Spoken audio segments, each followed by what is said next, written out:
2026년이 시작되었습니다. 90%의 노인들이 직면하게 될 4가지 거대한 난제. 우리는 이제 반드시 이를 준비해야만 합니다. 만약 당신이 이미 은퇴했거나 집에 65세가 넘은 부모님이 계신다면 부디 시간을 내어 이 이야기에 귀를 기울여 주십시오. 이것은 타인의 이야기가 아니라 우리 모두가 발을 들이게 될지도 모르는 소름 끼치도록 생생한 미래에 관한 기록이기 때문입니다. 웰에이징 라이프에 오신 것을 환영합니다. 우리는 흔히 노후의 문제가 돈, 질병, 그리고 외로움뿐이라고 생각합니다. 돈만 충분히 모으고 보험 잘 들어두고 자녀와 관계만 원만하면 평안한 말년을 보낼 수 있을 거라 믿지요. 하지만 오늘 들려드릴 박정훈 72세 씨의 이야기는 그가 겪은 참혹한 경험을 통해 우리에게 가장 뼈 아픈 경고를 던집니다. 2025년부터 우리를 가두는 것은 더 이상 전통적인 노후의 문제들이 아닙니다. 그보다 훨씬 더 은밀하고 잔혹한 4가지 새로운 난제들이 우리를 기다리고 있습니다. 이 난제들은 마치 무형의 벽처럼 아무리 품위 있고 철저히 준비된 노인이라 할지라도 그 안에 가둬버릴 수 있습니다. 대체 무슨 일이 있었던 걸까요? 박정훈 씨가 겪은 그날의 기록 속으로 들어가 보겠습니다. 제 이름은 박정훈입니다. 올해로 72이죠. 평생을 은행에서 보냈습니다. 창구 직원으로 시작해 지점장까지 지내고 은퇴했지요. 제 인생의 좌우명을 묻는다면 저는 단연코 계획이라고 답할 것입니다. 아내가 먼저 세상을 떠난 뒤 저는 아들 건우를 홀로 애지중지 키웠습니다. 유학을 보내고 가정을 꾸리는 것까지 모두 지켜보았죠. 저는 준비 없는 싸움은 절대 하지 않는 사람이었습니다. 제 책상 위에는 항상 바둑판이 놓여 있었는데 제 인생 또한 한 판의 바둑 같았습니다. 언제나 3수, 5수 때로는 10수 앞을 내다보며 살아왔으니까요. 제 노후를 위해서도 저는 50살 때부터 치밀하게 판을 짰습니다. 저에게는 제 노후를 지켜줄 3가지 정해신침, 디잉, 하이, 셴전, 즉 든든한 버팀목이 있었습니다. 첫 번째는 돈이었습니다. 대단한 부자는 아니어도 서울 중심가에 대출 없는 아파트 한 채가 있고 100세까지 살고도 남을 만큼의 퇴직금과 재테크 자산이 있었죠. 저는 은행 원답게 가장 안정적인 곳에 투자했고 매달 나오는 배당과 이자 소득은 웬만한 젊은이들의 월급보다 많았습니다. 두 번째는 보장이었습니다. 시중에서 가장 포괄적인 의료 실손보험, 간병보험, 재해보험을 모두 가입했습니다. 매달 내는 보험료만 해도 일반 가정 한 달 생활비에 맞먹었지요. 병 때문에 자식에게 짐이 되거나 제 삶의 질이 떨어지는 일은 결코 용납할 수 없었습니다. 마지막 3번째, 제가 가장 자랑스럽게 여겼던 버팀목은 바로 제 아들 건우였습니다. 제 인생 최대의 투자는 주식도 부동산도 아닌 아들이었습니다. 최고의 교육을 시켰고 사람 됨됨이를 가르쳤지요. 아들도 보답하듯 명문대를 나와 IT 기업에서 자리 잡았고 참한 며느리를 얻어 손주 찬영이까지 낳아 화목한 가정을 꾸렸습니다. 아들은 저에게 지극정성이었습니다. 주말마다 가족을 데리고 찾아왔고 제가 조금만 편찮아도 누구보다 안달복달했습니다. 이웃들은 박 지점장님은 참 복도 많아. 저렇게 효자인 아들이 있으니라며 부러워했지요. 저는 서재에서 보이차를 마시며 벽에 걸린 가와 만사성 액자를 볼 때마다 무한한 안도감을 느꼈습니다. 제 인생의 바둑판은 완벽한 종반전에 접어들었고 그 판은 누가 봐도 흠잡을 데 없는 완승이었습니다. 재무적 위험, 건강의 위험, 가정의 위험을 모두 계산해 두었습니다.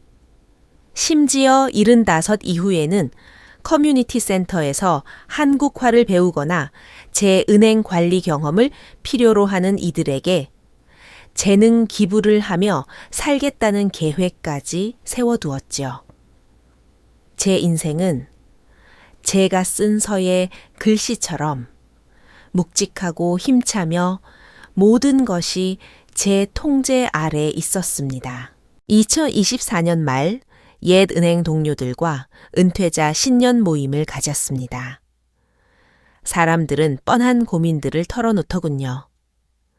장 씨는 아들이 아직도 취업을 못하고 캥거루족으로 살고 있다며 한숨을 쉬었고, 이 씨는 혈압과 혈당 때문에 일주일에 사흘은 병원 신세라며 기운 없어 했습니다. 홀로 사는 왕 씨는 죽는 것보다 혼자 있다가 쓰러졌을 때 아무도 모를까봐 그게 제일 무섭다고 하더군요. 저는 그들의 하소연을 들으며 여유롭게 차를 따라주었습니다. 제 차례가 되자 저는 목을 가다듬고 저의 3가지 버팀목 철학을 설파했습니다. 여러분 인생에 멀리 내다보는 계획이 없으면 가까운 곳에 반드시 근심이 생깁니다. 노후는 운에 맡기는 게 아니에요. 철저하게 자기가 판을 짜야 합니다. 돈 계산 확실히 하고 보장 든든히 하고 자녀와 관계 잘 닦아두면 말년이 고요한 법이죠. 동료들은 부러움과 시샘이 섞인 눈빛으로 저를 바라보았습니다. 장터 씨는 제 어깨를 치며 정훈이 자네가 우리 중 제일 똑똑하게 살았어. 이건 노후 준비가 아니라 노후의 표본이야 라고 말하더군요. 저는 겸손하게 손사래를 쳤지만 속으로는 뿌듯했습니다. 그날 밤 일기장에 이렇게 적었습니다.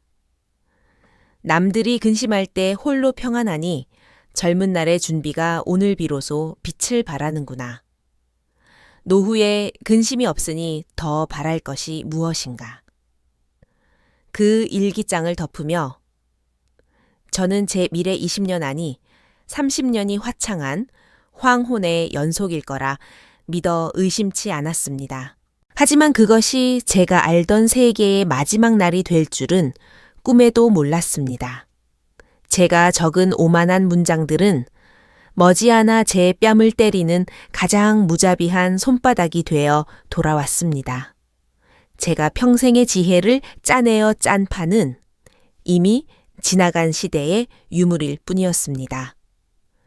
다가오는 2025년의 폭풍은 제가 전혀 예상치 못한 곳에서 제가 단 한 번도 방어벽을 세우지 않은 구석에서 조용히 상륙했습니다. 그리고 제가 철옹성이라 믿었던 모든 것을 뿌리째 뽑아버렸습니다. 제 인생의 종반전은 평화로운 마무리가 아니라 가장 처절하고 피비린내 나는 패싸움의 시작이었습니다. 그 첫 번째 난제는 바로 재산 수호의 난이었습니다. 폭풍의 시작은 2025년 봄의 어느 주말이었습니다. 아들 건우가 평소와는 다른 흥분과 초조함이 뒤섞인 표정으로 찾아왔습니다. 평소처럼 제 건강을 묻는 대신 저를 서재로 데려가 문을 닫더니 가방에서 화려하게 인쇄된 팸플릿 뭉치를 꺼내놓더군요. 팸플릿에는 제가 이해하기 힘든 영문 약어들과 미래를 아나라 실버 세대의 자산혁명이라는 금박 글씨가 박혀 있었습니다. 아베오지, 이건 정말 천재적인 소식이에요. 실리콘밸리에서 돌아온 제 친구 회사가 개발한 인공지능 AI 퀀트 거래 시스템인데 이게 정말 대단합니다. 전 세계 금융시장을 24시간 감시하면서 수익 기회를 자동으로 잡아내요. 우리가 예전에 은행에서 보던 펀드 매니저들보다 수백 배는 똑똑합니다. 저는 눈을 가늘게 뜨고 팸플릿을 넘겨보았습니다. 빅데이터 클라우드, 컴퓨팅, 신경망 네트워크, 탈중앙화 금융 디파이. 평생 숫자를 만지며 살았지만 이 새로운 숫자들은 하나도 읽어낼 수 없었습니다. 본능적으로 불안감이 엄습했죠. 건우야, 이런 건 너무 허황된 거 아니냐. 투자의 세계에 절대라는 건 없다. 은행 생활하면서 내가 배운 건 리스크 관리가 최우선이라는 거야. 건우는 마치 제 반응을 예상했다는 듯 한숨을 내쉬며 곁에 앉았습니다. 그리고는 타이르는 듯한 목소리로 말했죠. 아버지의 관념은 지난 세기의 유물이에요. 지금은 2025년입니다. 세상이 바뀌었어요. 전 세계의 자금이 이런 신기술로 몰리고 있다고요. 정기예금이나 느릿느릿한 ETF만 붙들고 계시면 이자율이 인플레이션도 못 따라갑니다. 아버님 돈이 매일 녹아내리고 있는 거나 다름없다고요. 그는 팸플릿 속 안경을 쓴 세련된 인물의 사진을 가리켰습니다. 이분 보세요. MIT를 나오고 월가에서 온 강 박사예요. 저를 좋게 봐서 같이 하자고 한 겁니다. 이건 단순한 주식 매매가 아니라 패밀리 오피스 차원의 투자 계획이에요. 연 50%를 노리는 게 아니라 최소 30%를 목표로 합니다. 연 30%? 제 은행원 경력으로는 천문학적인 숫자였습니다. 최고 위험의 투기만이 도달할 수 있는 숫자이자 동시에 모든 것을 잃을 수 있다는 뜻이었죠. 반박하려는 찰나 건우가 제가 거절할 수 없는 카드를 꺼냈습니다. 그의 목소리가 낮아지며 떨렸습니다. 사실 저 2년 전에 동업하다 실패해서 빚이 좀 있어요. 걱정하실까봐 말씀 못 드렸는데 지수 며느리랑도 매일 이것 때문에 싸웁니다. 정말 죽고 싶을 만큼 힘들어요. 이게 제 마지막 기회입니다. 강 박사가 저를 믿고 끌어준 거예요. 이 계획만 성공하면 제 빚도 갚고 아버지 퇴직금도 몇 배로 불려드릴 수 있어요. 세계 일주도 보내드리고 엘리베이터 있는 펜트하우스로 모실 수 있다고요. 제가 다 누구를 위해서 이러겠어요. 아버지를 위해서, 우리 가족을 위해서입니다. 충혈된 눈으로 저를 바라보며 아들은 덧붙였습니다. 아버지가 가르쳐 주셨잖아요. 인생은 과감해야 한다고. 지금 기회가 눈앞에 있는데 우리가 이해 못한다고 놓쳐야 하나요? 아버지 아들, 마지막으로 한 번만 믿어주시면 안 돼요. 저 아버지 노후 자금으로 장난 안 쳐요. 이건 아버지 돈이기도 하지만 우리 가족의 미래예요. 그 순간 아들 마지막 한 번만 도와달라는 그 말 앞에서 저의 모든 이성과 경계심은 모래성처럼 허물어졌습니다. 지치고 간절한 아들의 얼굴을 보니 어릴 적 낙제 점수를 받고 울먹이며 한 번만 더 기회를 달라던 모습이 겹쳐 보였습니다. 가슴 한구석에 가장 부드러운 곳이 찔린 기분이었습니다. 제 인생의 자부심인 아들이 지금 위기에 처해 저를 필요로 하고 있었습니다. 여기서 거절하는 것은 아들이 가장 절박할 때 등을 돌리는 일처럼 느껴졌습니다. 리스크 관리라는 차가운 단어는 혈연의 무게 앞에 너무나 무력했습니다. 저는 한숨을 내쉬며 물었습니다. 그래, 얼마나 필요하니? 건우의 눈이 번쩍 뜨였습니다. 우선 5억만 먼저 해보죠. 아버지에겐 큰 돈 아니시겠지만 저에겐 사업을 일으킬 마중물입니다. 5억은 결코 작은 돈이 아니었습니다. 하지만 아들의 감격 어린 눈빛을 보며 저는 고개를 끄덕이고 말았습니다.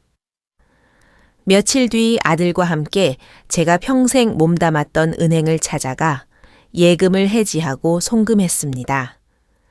제가 막내 시절부터 봐왔던 자산관리사 김 대리가 서류를 처리하며 몇 번이나 망설이는 눈치였지만 저는 아들 사업 자금이니 내가 도와야지 라며 무식한 태도로 일관했습니다.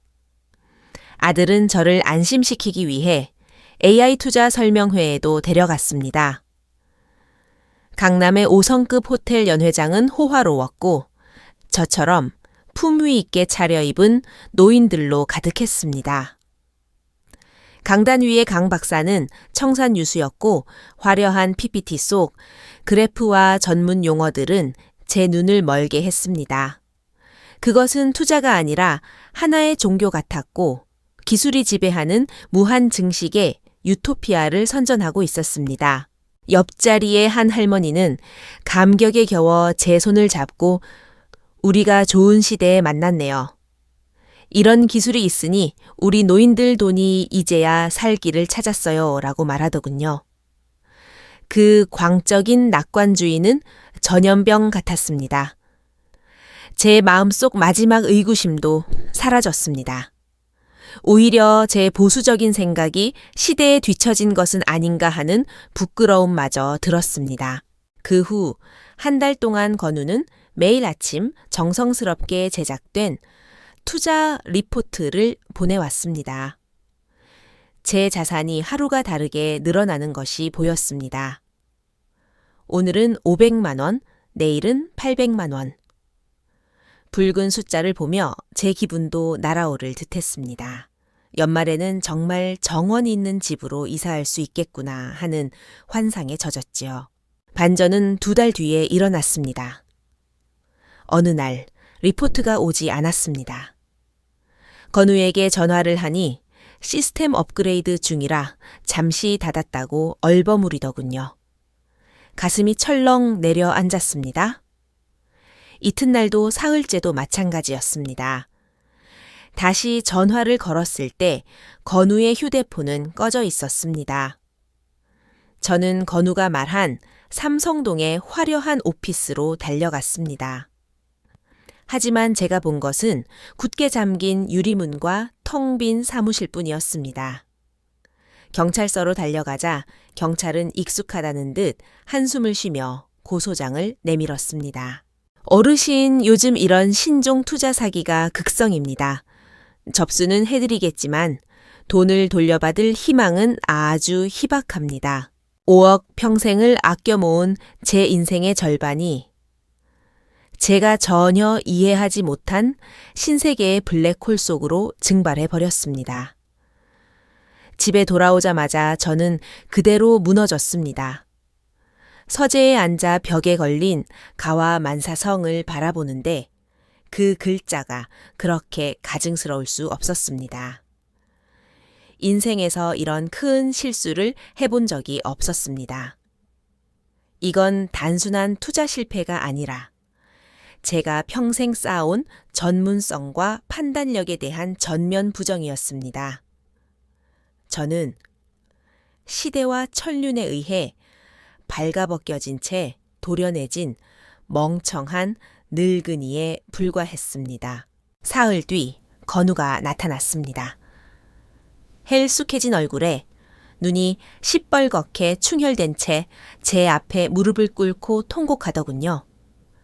자기도 피해자라고 그 강 박사라는 놈이 모두의 돈을 들고 해외로 튀었다고 말입니다. 아버지 죽을 죄를 지었습니다. 아버지 노후 자금을 다 날렸어요. 차라리 저를 때려 죽이세요. 무슨 말을 하겠습니까? 제 아들이고 그 아이도 속은 것을요.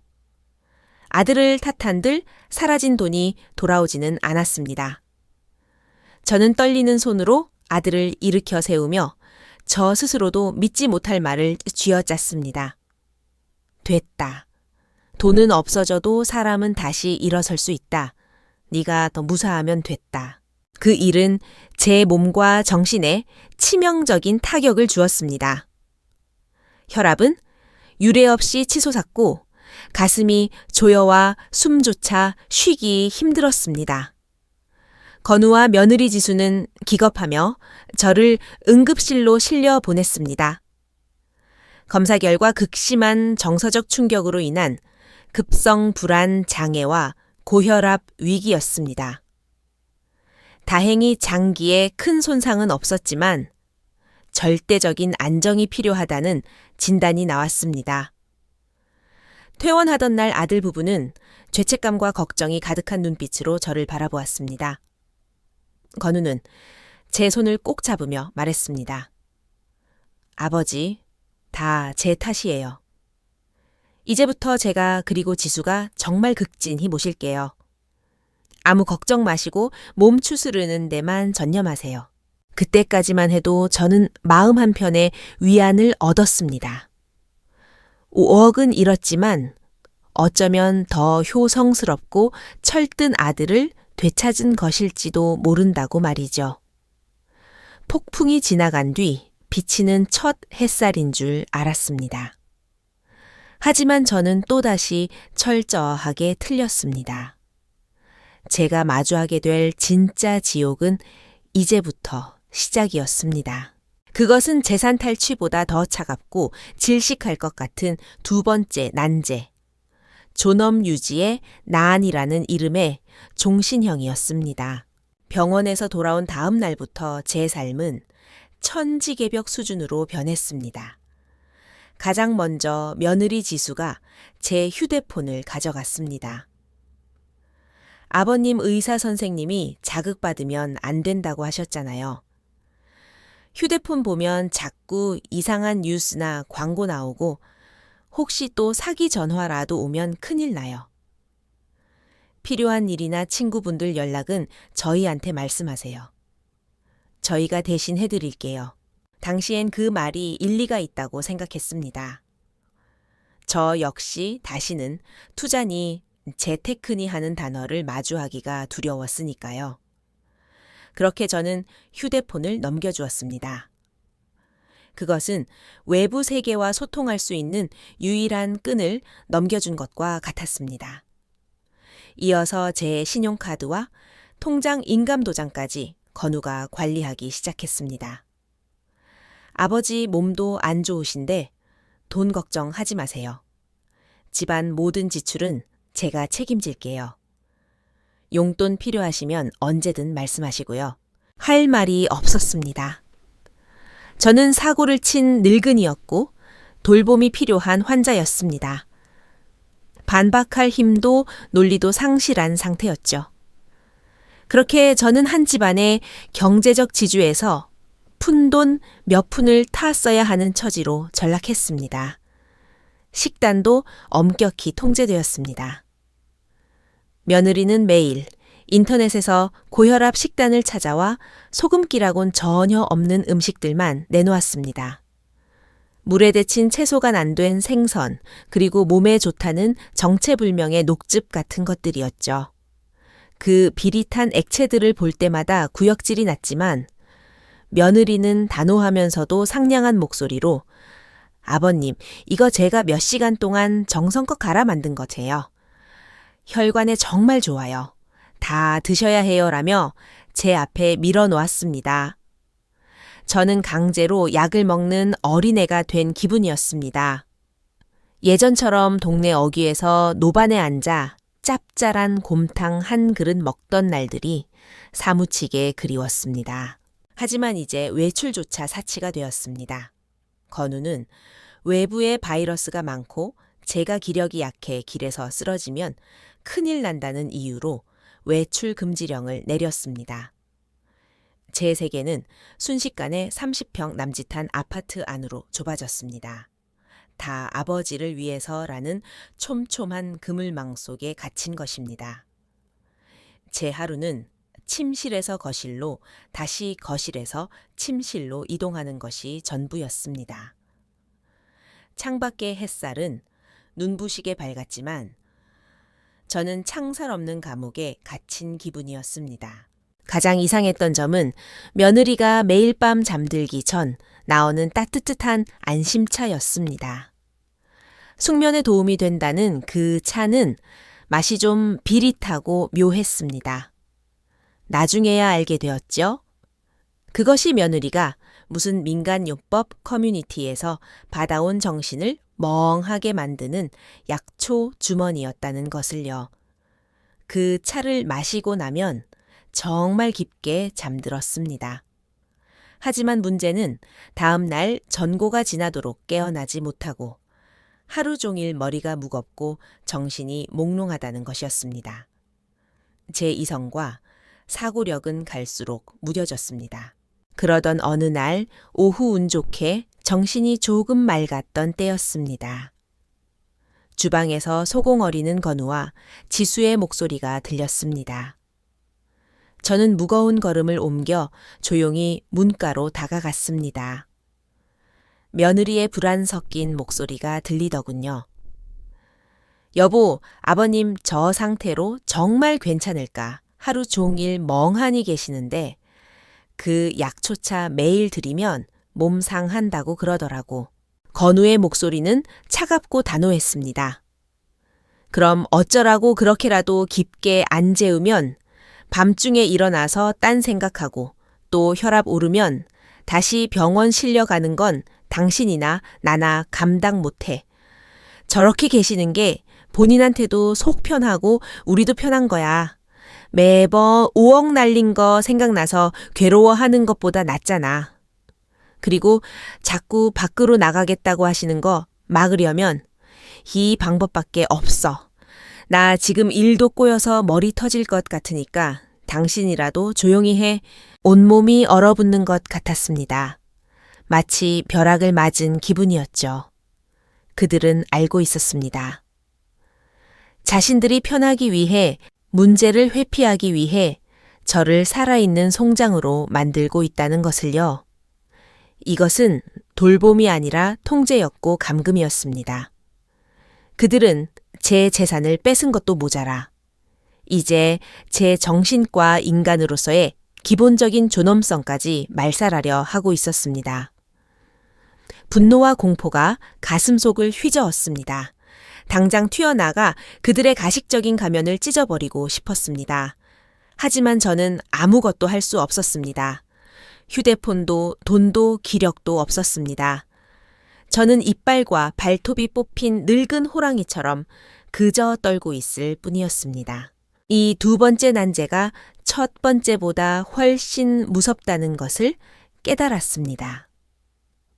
돈을 잃는 것은 물질을 잃는 것이지만 존엄과 자율성을 잃는 것은 영혼을 살해당하는 일이었으니까요.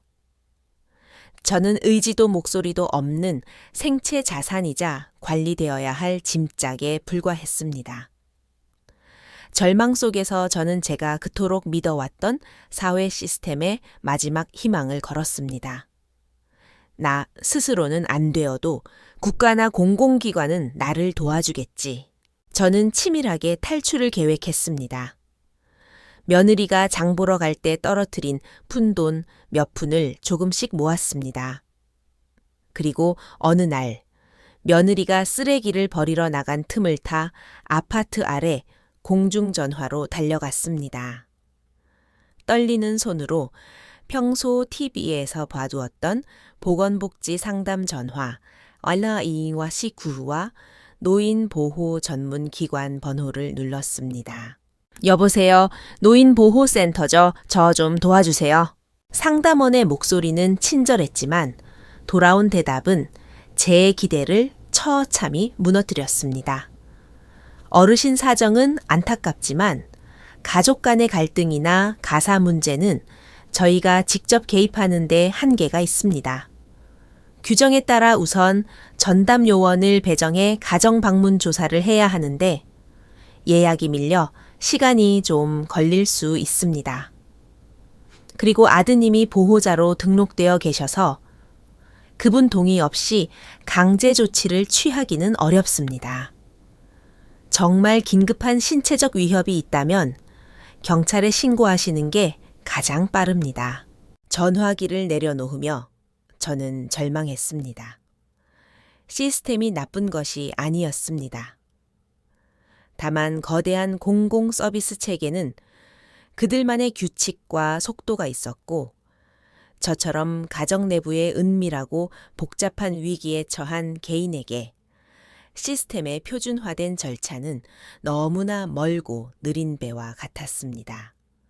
물에 빠져 죽어가는 사람에게 곧 구조선을 보내기 위해 서류 심사 중입니다. 라고 말하는 격이었죠.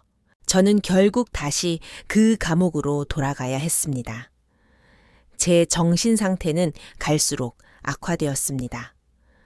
환각이 보이기 시작했고 밤마다 악몽에 시달렸습니다. 그리고 결정적으로 저를 무너뜨린 것은 손주 찬영이의 한마디였습니다. 어느 날 거실 스마트 TV가 먹통이 되었습니다. 제가 리모컨을 이것저것 누르고 있자 게임을 하던 중학생 찬영이가 짜증스럽게 다가와 리모컨을 뺏었습니다. 몇 번 딸깍거리자 화면이 다시 켜졌죠. 찬영이는 리모컨을 던지듯 내밀며 한마디 했습니다. 아, 진짜 할아버지 이것도 못해? 너무 멍청한 거 아냐? 명청하다는 그 네 글자가 다궈진 바늘처럼 제 가슴을 찔렀습니다. 수천억의 자금을 관리하고 지점장으로 추앙받던 박정훈이 이제는 14살짜리 손주 눈에 TV도 못 켜는 멍청한 노인네로 전락한 것입니다. 저는 제가 직면한 네 번째 난제가 무엇인지 깨달았습니다. 바로 정신적 귀속의 난이었습니다. 저는 눈부시게 발전하는 디지털 시대에서 무참히 버려진 것입니다. 젊은이들의 언어를 이해하지 못하고 차갑고 지능적인 기계들을 다루지 못하며 세상과의 사이에 깊고 거대한 도랑이 파인 느낌이었습니다. 물리적 감금보다 무서운 것은 정신적인 유배였습니다.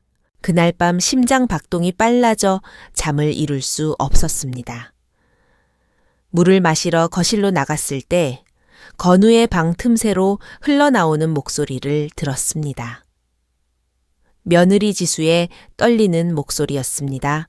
여보 아버님, 저 상태로 그냥 둬도 괜찮을까? 미국에 있는 삼촌이 알게 되면 어떡해? 건우의 대답은 독이 든 칼날처럼 제 가슴을 도려냈습니다. 걱정 마. 삼촌이 한국에 몇 년에 한 번 오기나 해.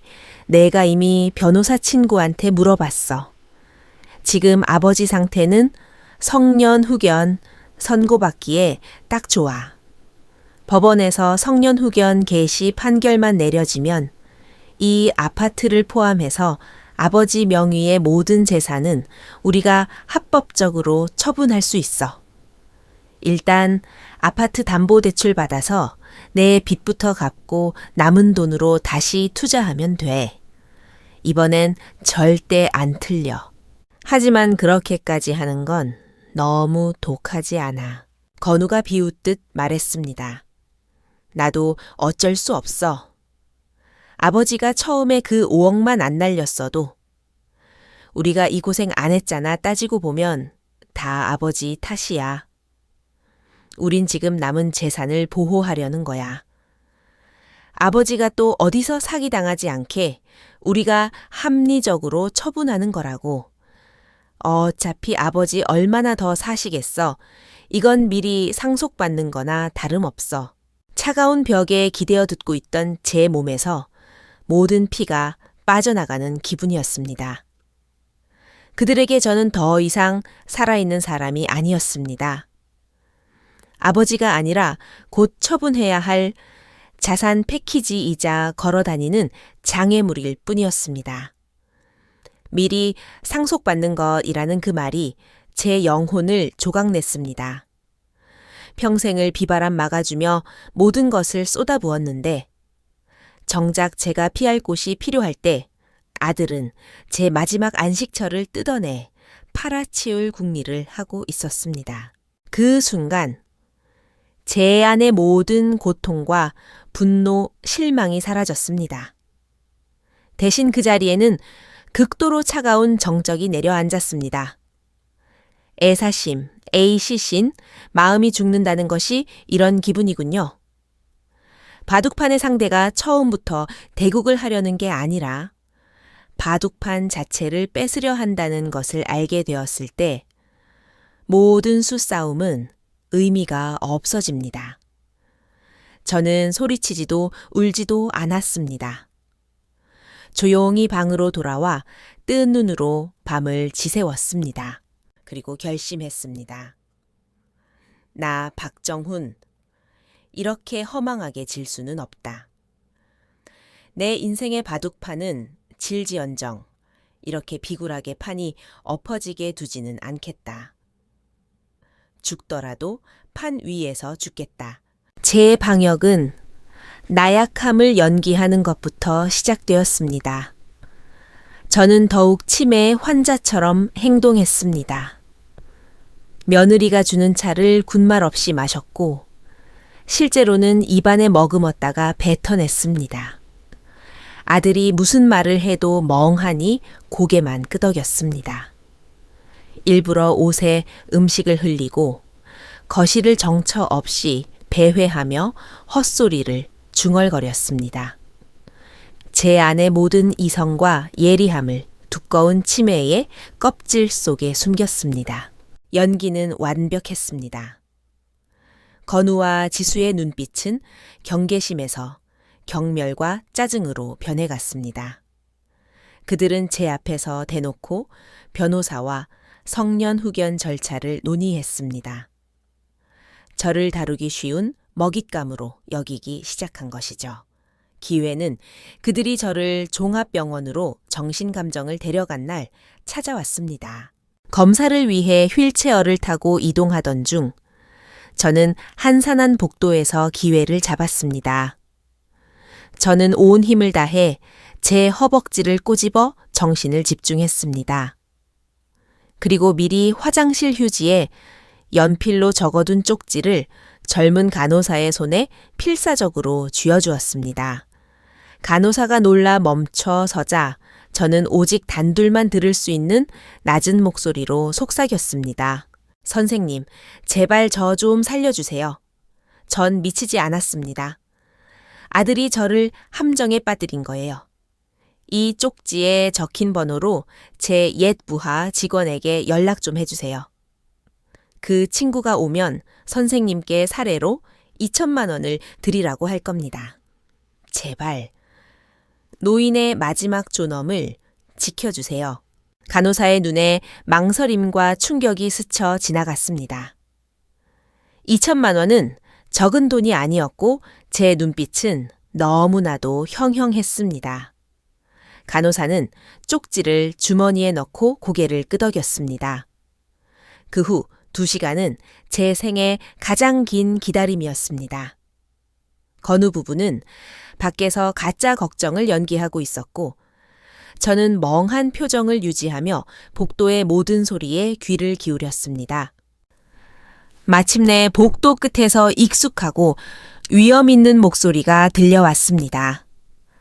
박정훈 지점장님이 어느 검사실에 계십니까? 제 옛 부하이자 지금은 다른 은행의 부행장이 된 도윤이었습니다. 문이 열리고 도윤이가 변호사와 함께 들어왔습니다. 건우와 지수는 당황해서 어버버했죠. 도윤이는 제 휠체어 앞에 무릎을 굽히고 제 손을 잡았습니다. 지점장님, 제가 늦었습니다. 정말 고생 많으셨습니다. 저는 그를 보며 참았던 눈물을 터뜨렸습니다. 제 바둑판이 드디어 살아난 것입니다. 그 후의 일은 전광석화처럼 진행되었습니다. 도윤이가 데려온 오 변호사는 실력이 대단했습니다. 그는 즉각 약물 투여에 의한 의사결정 능력 저해를 주장하며 모든 검사를 중단시켰고 병원에 긴급 동물 검사를 요청했습니다. 그리고 아들 부부 앞에서 제가 미리 공증해둔 서류를 내밀었습니다. 박정훈 어르신은 제정신인 상태에서 김도윤 씨를 임의후견인으로 지정하셨고 모든 재산을 신탁 관리하도록 계약하셨습니다. 이 서류는 오늘부로 법적 효력을 발휘합니다. 아드님, 당신이 아버님께 먹인 그 차에 뭐가 들었는지 경찰이 조사하게 될 겁니다. 이제 당신들이 해야 할 일은 변호사를 선임해서 본인들의 행위를 해명하는 것뿐입니다.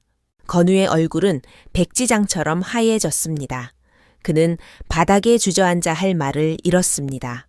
저는 도윤이와 변호사의 도움으로 병원을 빠져나왔습니다. 저는 그 감옥 갔던 집으로 돌아가지 않았습니다. 도윤이는 저를 도심에 실버 타운형 서비스 레지던스로 안내했습니다.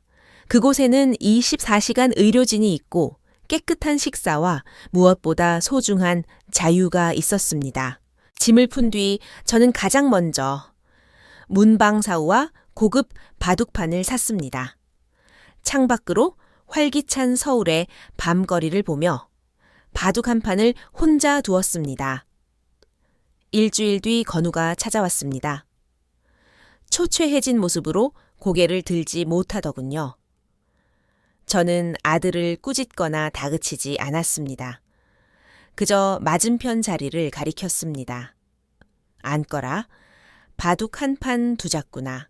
그날 우리는 아무 말 없이 바둑만 두었습니다. 바둑판 위에서는 치열한 싸움이 벌어졌지만 현실의 부자는 서로를 보지 못했습니다. 아들의 구레나룻에 하얗게 내려앉은 새치를 보며 가슴 한 구석이 아릿했습니다. 하지만 그 아이의 눈 속에 여전히 남은 비겁함을 보며 마음을 다잡았습니다. 대국이 끝나고 제가 아들의 대마를 잡으며 승리했을 때 아들은 바둑돌을 내려놓았습니다. 제가 졌습니다. 저는 평곤하게 말했습니다. 너는 바둑에서 진 게 아니라 처음부터 바둑을 둘 생각이 없어서 진 것이다. 너는 내 돌을 네 것으로 만들 생각만 했지 판의 도리를 몰랐어. 내가 평생 너에게 이기는 법만 가르치고 판 밖의 도의와 한계선은 가르치지 못했구나. 내 바둑판은 되찾았지만 안타깝게도 이 판의 네 자리는 이제 없다. 아들은 아이처럼 울었습니다. 하지만 깨진 그릇은 다시 붙일 수 없는 법입니다. 저는 아들을 법정에 세우지는 않았습니다. 그것이 아버지로서 줄 수 있는 마지막 배려였습니다. 저는 그저 그를 제 인생의 판에서 영구히 퇴장시켰을 뿐입니다. 이제 저는 이곳에서 매일 서예를 하고 바둑을 둡니다. 제 재산의 상당 부분은 잃었지만 그보다 만 배는 소중한 존엄을 되찾았습니다. 저는 가끔 일기장에 적습니다.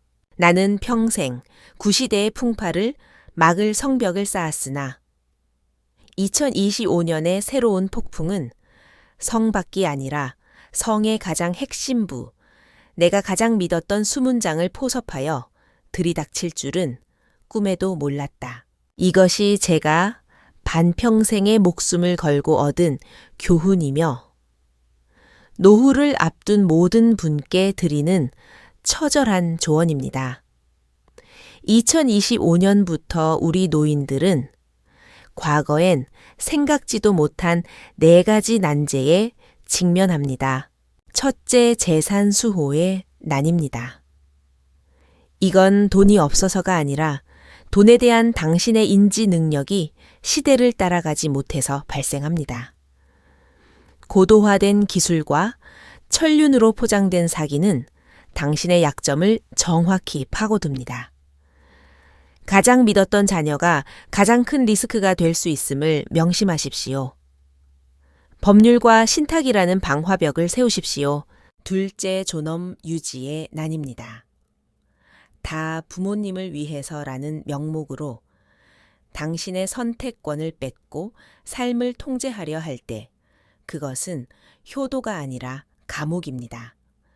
자녀와 사랑의 경계선을 명확히 그으십시오. 존엄 없는 장수는 죽음보다 고통스럽습니다. 셋째 시스템, 신뢰의 난입니다. 국가의 복지 시스템은 선의로 가득하지만 개인의 긴박한 위기에는 늘 한 박자 늦습니다. 표준화된 절차에만 의지하지 말고 당신을 즉각 도와줄 작은 시스템을 만드십시오. 믿을 수 있는 친구, 지역, 사회단체, 양심적인 전문가가 진짜 힘이 됩니다. 넷째, 정신적 귀속의 난입니다. 디지털 시대에 적응하지 못하면 당신은 고립된 섬이 됩니다. 세상과 소통하는 도구를 배우는 것을 포기하지 마십시오. 배우기를 멈추는 순간 당신의 세상은 닫힙니다. 이 네 가지 난제는 서로 얽혀 있습니다. 하나만 무너져도 인생 전체가 흔들립니다. 제 이야기가 여러분에게 경종이 되길 바랍니다.